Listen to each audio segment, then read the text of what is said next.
think about the Sabbath rest, there are many opinions within Christianity, and some believers hold very firmly to a certain day and a certain way of holding the Sabbath and keeping it that way, and others are not so keen on it, or maybe they're keen on something else.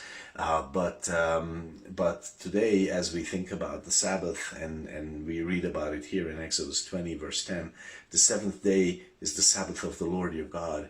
In it you will not do any work, you, nor your son, nor your daughter, your manservant, nor your maidservant, nor your cattle, nor your stranger that is within your gates. And welcome to the simple truth from the Word of God this morning. And as we read here, it's mostly like a negative statement. Do not do work on that day, and that's how it is described. And of course, we as believers, New Testament believers, could easily say, well, this is part of the Mosaic law, and it is not our commandment that way. It is not a New Testament commandment, and we could do that. But I would like to approach it another way actually today. If we just turn on a little bit further, and we read in Numbers 23 verse 12, 6 days you will do your work. It's almost the same. And on the seventh day you will rest, that your ox and your ass may rest, and the son of your handmaid and the stranger may be refreshed.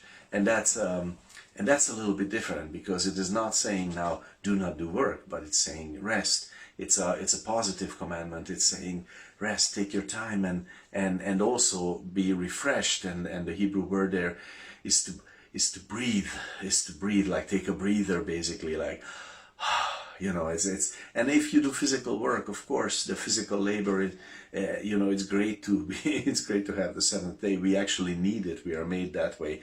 God, who doesn't need rest, gave us an example, and on the seventh day of creation he rested himself, because we do need that rest. We were made in his image, and we do need that rest. And if we do not have rest, if we are driven day in, day out, if without cessation we are made to work, we will not last very long. That's how we are made, of course. But we are not talking about the physical part here, but about holding that day special, and how do we hold it special. And it's the key word here is this refreshed, that they may be refreshed, that you may be refreshed,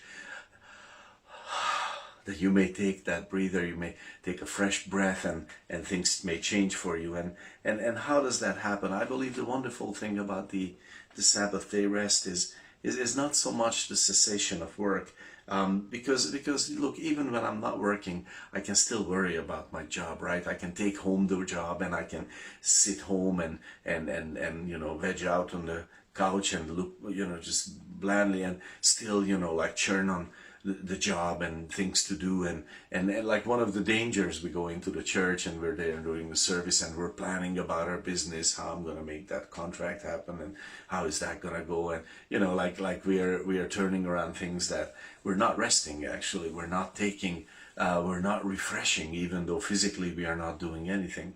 And the wonderful thing about the Sabbath day is really the person of Christ, right? Because when I fellowship with the living Christ, when I experience that living relationship with him, then my soul is refreshed. Then my soul is at rest from its worries, from the fears that we have.